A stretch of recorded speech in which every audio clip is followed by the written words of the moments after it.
Alô você, o nosso vídeo já vai começar. Então, antes de começar, por favor, inscreva-se no nosso canal, curta e também ative o sininho para receber as novidades, tá bom? Então, um versículo só, eu quero ser bastante objetivo. Atos dos Apóstolos, capítulo 4, versículo 12. Atos dos Apóstolos, capítulo 4, versículo 12. Eu quero que você leia comigo esse versículo bem forte, porque ele resume a doutrina da salvação. Vamos ler juntos? E não há salvação em nenhum outro, porque abaixo do céu não existe nenhum outro nome dado entre os homens pelo qual importa que sejamos salvos. Salvação somente em Jesus. Repete comigo. Salvação somente em Jesus. Salvação de quê? Salvação de quê? Você diz, pastor, o senhor fica falando de salvação? O que é isso? A doutrina da salvação está diretamente relacionada na Bíblia com a doutrina do pecado. Deus nos criou perfeitos, Deus nos criou para vivermos em comunhão com Ele eternamente. Mas Deus deu aos nossos pais, ao cabeça da nossa raça, Adão, juntamente com a sua esposa, a liberdade, o livre-arbítrio espiritual para continuar vivendo eternamente na presença de Deus. E a condição era a obediência a Deus, mas o homem não quis. E por causa do pecado de Adão, diz a palavra de Deus, como cabeça da espécie, como cabeça da raça, o pecado passou a todos os homens. Por isso que todos nós somos pecadores. E na condição de pecadores, na nossa natureza, na nossa essência, nós morremos fisicamente, nós estamos mortos espiritualmente, e nós, se não sermos salvos nesta vida, nós experimentaremos a segunda morte, a morte eterna, que é a eterna separação de Deus para sempre.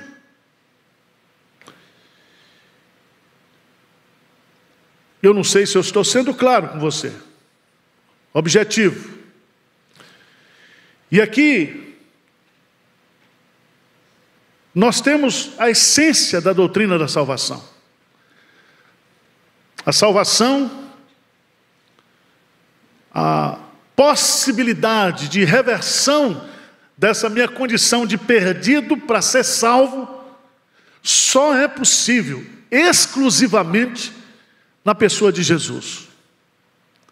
Em nenhum outro nome há salvação.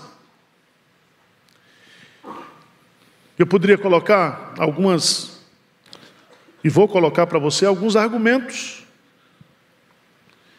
na expectativa de que o Espírito Santo de Deus persuada você, convença você. A primeira delas, o primeiro argumento que eu quero deixar para você, está lá em Romanos, capítulo 3. Romanos, capítulo 3.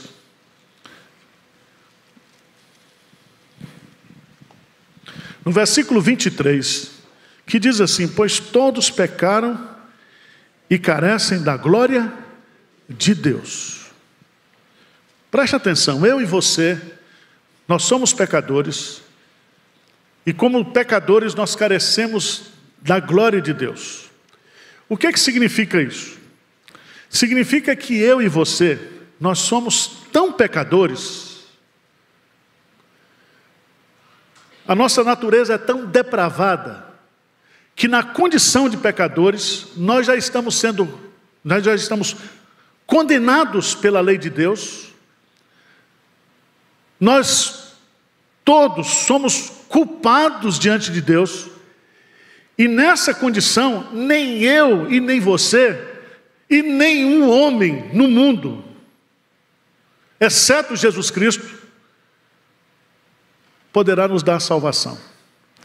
Eu não posso fazer absolutamente nada para mudar a minha condição. Eu estou morto nos meus delitos e pecados. Então eu preciso de vida que vem de Deus, senão a minha situação não será revertida. Muitos têm procurado fazer alguma coisa para ser salvo. Aliás, muitos se aproximaram de Jesus e disseram para Jesus: o que é que eu devo fazer para ter a vida eterna?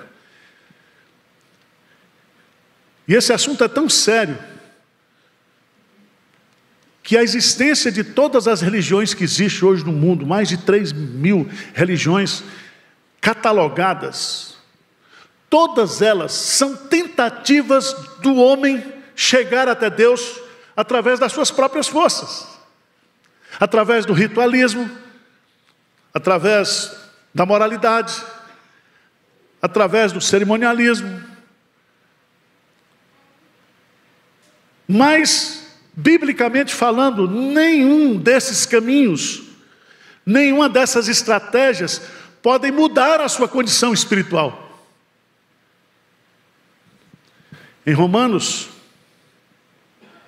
capítulo 3, versículo 20, 19 e 20, o apóstolo Paulo, ele é contundente quando ele diz: ora, sabemos que tudo que a lei diz aos que vivem na lei, o diz para que se cale toda a boca, e todo mundo seja culpável perante Deus, visto que ninguém será justificado diante dele por obras da lei, em razão de que pela lei vem o pleno conhecimento do pecado. A lei de Deus só tem uma função: é revelar a minha doença, revelar o quanto eu sou pecador. Mas a lei não muda o meu estado espiritual, a lei não me dá a condição, porque eu não consigo cumprir a lei por causa da minha natureza pecaminosa. Então eu não posso ser salvo pelos meus méritos próprios, pela minha obediência. Então preste atenção, só há salvação em Jesus, porque nenhum outro homem, nem eu, nem você, nem Buda, nem Allan Kardec, nem a Virgem Maria, nem todos os santos do Antigo Testamento, do Novo Testamento, ninguém,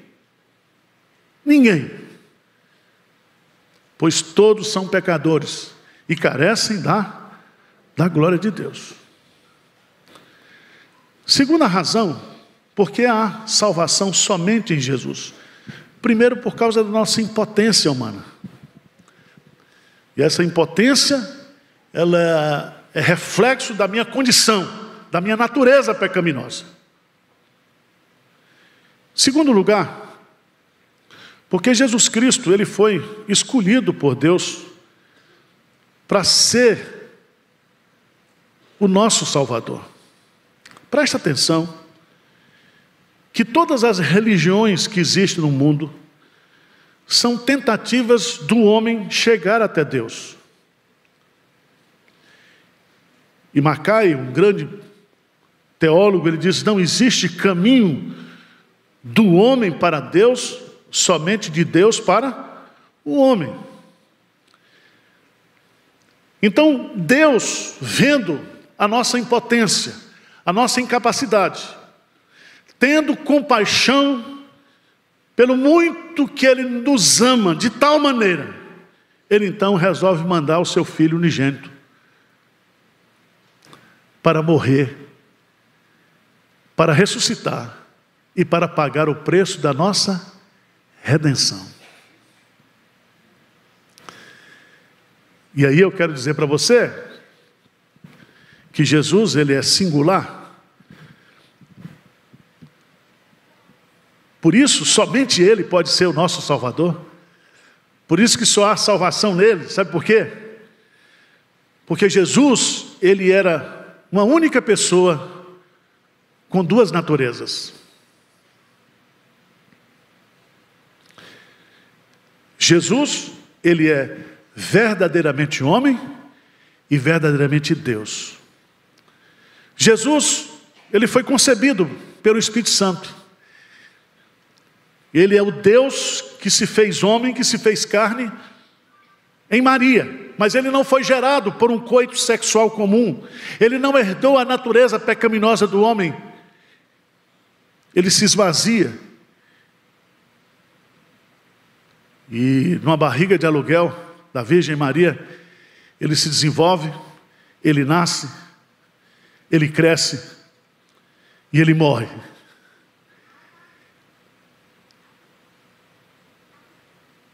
Ninguém poderia nos salvar se não fosse verdadeiramente Deus e verdadeiramente homem. Porque na condição de homem, ele se torna o nosso substituto. Na condição de homem, ele se identifica conosco. Na condição de homem, ele recebe o castigo que nos traz a paz. Era necessário que ele fosse homem.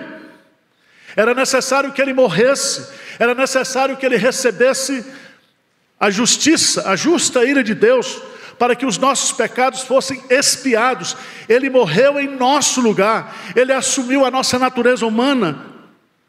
Ele pagou o preço da minha redenção e da sua redenção. Mas ele precisava ser Deus também, porque o sacrifício tinha que ser perfeito. Ele precisava ser Deus também, porque somente ele poderia suportar a ira de Deus, a justa ira de Deus, e reunir em si mesmo pecadores de todas as tribos, línguas e nações. Num ato único, num ato irrepetível, ele sela definitivamente a nossa redenção.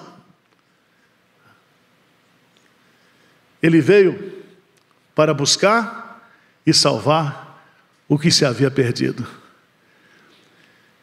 Não adianta você crer em outro, porque nenhum outro poderia ser salvador, nenhum outro poderia pagar o preço da salvação, da redenção, que não tivesse reunido em si mesmo essas duas naturezas, verdadeiramente Deus e verdadeiramente homem.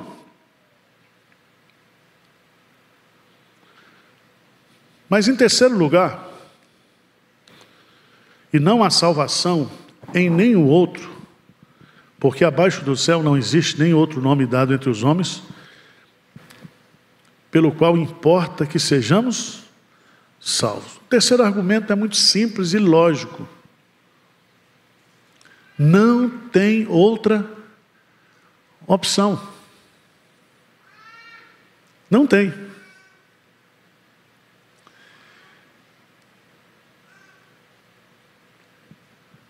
Nós vivemos num contexto pluralista, onde cada vez mais se difunde aquela ideia de que todas as religiões são boas e todos os caminhos levam até Deus, como se fosse em Roma, todos os caminhos levam a Roma. E há muitas pessoas honestas, sinceras, que estão abraçando religiões, seitas, práticas religiosas, ideologias, achando que se permanecerem ali, se viverem dentro daqueles princípios, serão salvas.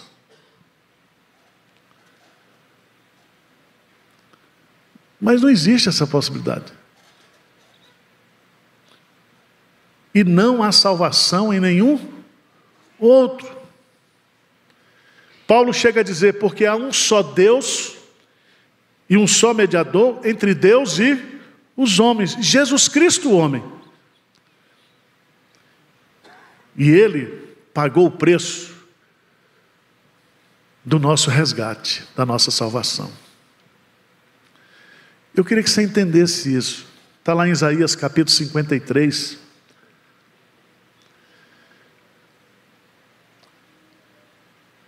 Ele tomou sobre si as nossas dores, os nossos pecados, as nossas transgressões.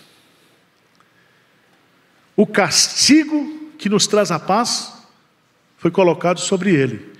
E pelas suas pisaduras somos nós o quê? Sarados. Paulo diz: aquele que não conheceu o pecado, Deus o fez pecado por nós, para que nele fôssemos feitos o quê? Justiça de Deus. Sabe por quê? Porque a obra de Jesus, o sacrifício de Jesus por mim e por você, não somente nos dá o perdão de todos os pecados passados,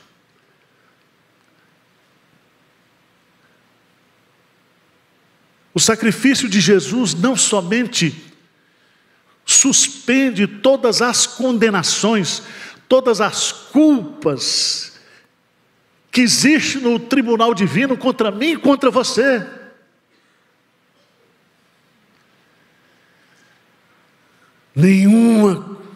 Nenhuma condenação há para aquele que está em Cristo Jesus. Mas não é somente isso. A partir de hoje, a partir do momento que você é salvo, que você crê em Jesus, Deus deposita na sua conta a justiça de Cristo,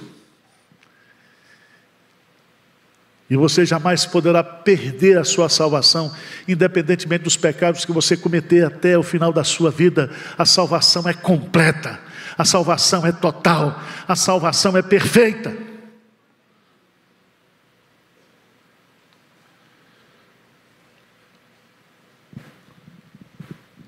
Eu gostaria de dar outra opção para você. E eu gostaria, humanamente falando, que nós tivéssemos outras opções, mas a Bíblia diz que não tem. Jesus Cristo, Ele diz: eu sou o caminho, eu sou a verdade e eu sou a vida. E ninguém vem ao Pai senão por mim. Não tem outro caminho. Se você está perdido, Jesus é o caminho. Se você está enganado, Jesus é a verdade. Se você está morto espiritualmente, Jesus é a vida. E o Natal é a comemoração desse Jesus que veio para ser o nosso Senhor, o nosso Salvador, para pagar o preço da nossa redenção, para sofrer, identificado conosco no seu corpo humano, todas as tentações, todas as provações, mas sem pecado, para subir naquela cruz e levar sobre si todo o castigo, toda a penalidade que pesava sobre mim e sobre você. E ao ressuscitar, Ele ressuscitou para a nossa justificação, para que Deus pudesse dizer para mim e para você que não há mais nenhuma condenação contra você. Você está salvo, você está perdoado, você está redimido, você está sendo santificado, e um dia você será glorificado.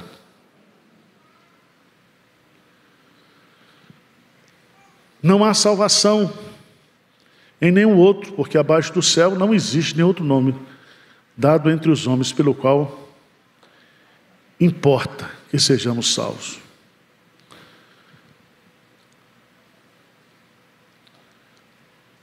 Infelizmente,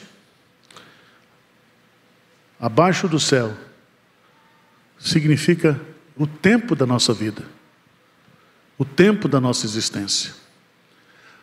Abaixo do céu aqui significa a história. E a minha salvação e a sua salvação se define aqui, na história. E eu queria que você fosse comigo, por favor, lá no texto de Hebreus,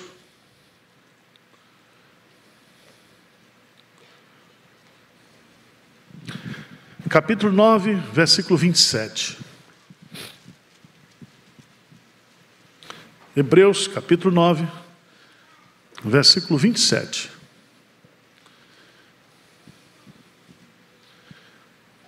O que diz aí?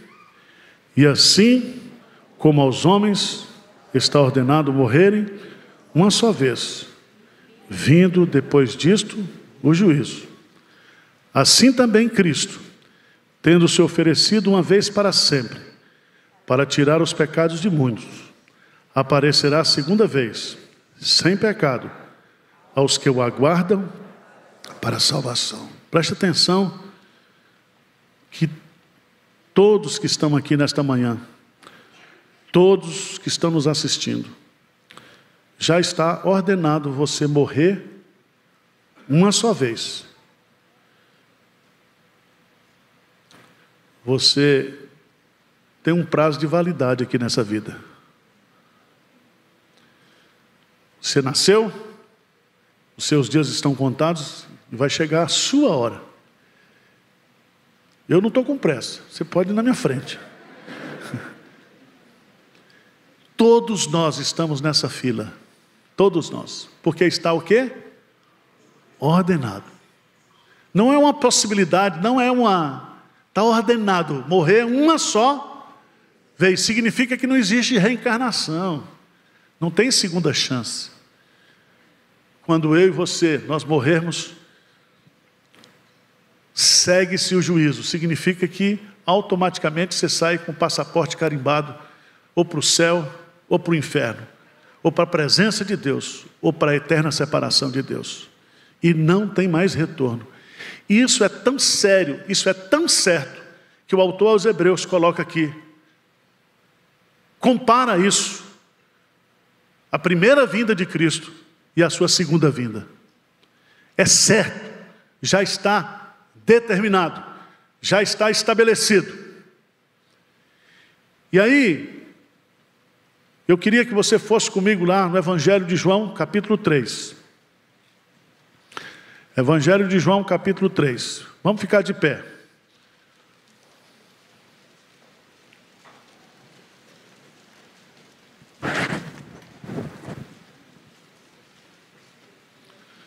O último versículo, versículo 36.